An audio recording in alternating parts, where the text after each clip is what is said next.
My immersion into 1960s rock. The 1960s were a very influential time period that not only helped to shape and immortalize rock and roll, but also to create a roadmap for new ideals that has proven to stand the test of time. If you close your eyes just for a moment, let me paint a picture for you all. Imagine a decade full of change injected directly into the mold of our being.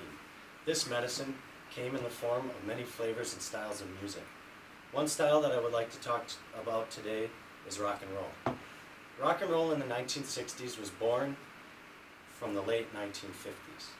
Artists such as Elvis Presley, Bob Dylan, and Jerry Lee Lewis paved the way for what would become a mainstay in our society. First, a little background. These artists moved a nation that was standing still for quite some time. The generation of that time was looking for something greater to belong to, really something to call their own. Thus, rock had evolved, mainly out of a need to tell that story. During the 1960s, music took on many different meanings. Every person that listened to the lyrics interpreted them in their own way. Although there was one single theme that everyone collectively agreed upon, it was the need for change. According to Lone Star College, Kirkwood, the 60s were the age of youth, as 70 million children from the post-war baby boom became teenagers and young adults. It created an era of youth in revolt that questioned everything from the laws to the authority enacting them. The youth of this time settled on the phrase "make love, not war," as it was going against the grain of what the parental generation wanted. The generation as a whole was attempting to break free from the very outdated conservative society that preceded them.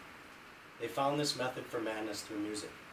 Most of the lyrics in the songs actually conveyed a social or political message. It was also an outlet for the artists to reflect upon the events of that time, namely Vietnam and civil rights. The European invasion of the mid-60s opened an all-new avenue to the American rock scene.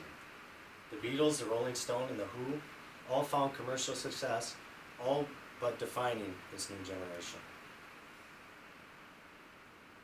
The Beatles brought with them a new culture called acid rock that appealed directly to the senses of youth.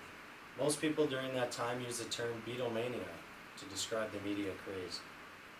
Another artist, Bob Dylan, rose to fame during this time and would become the unofficial spokesperson for the counterculture movement.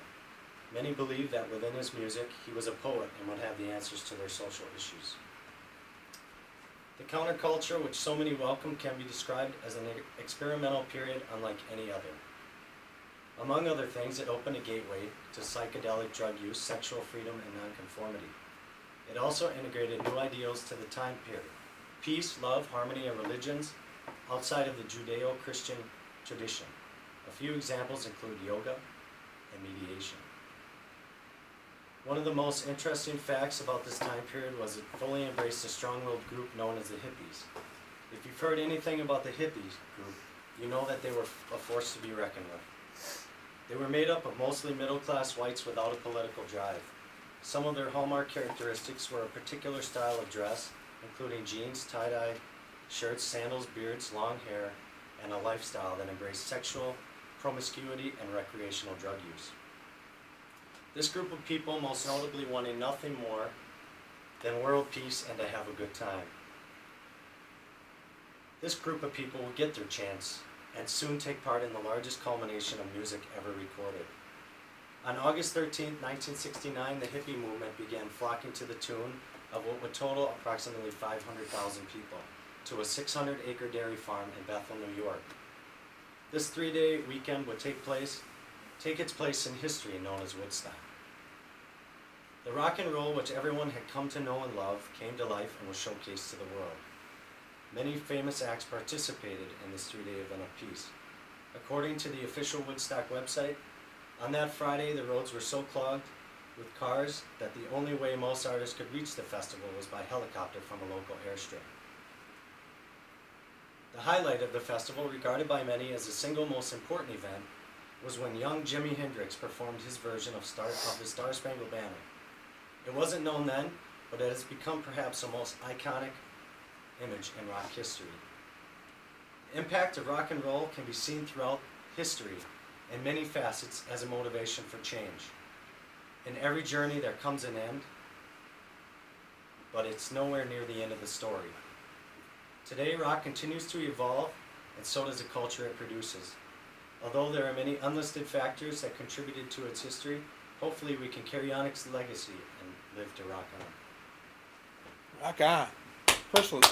Yay.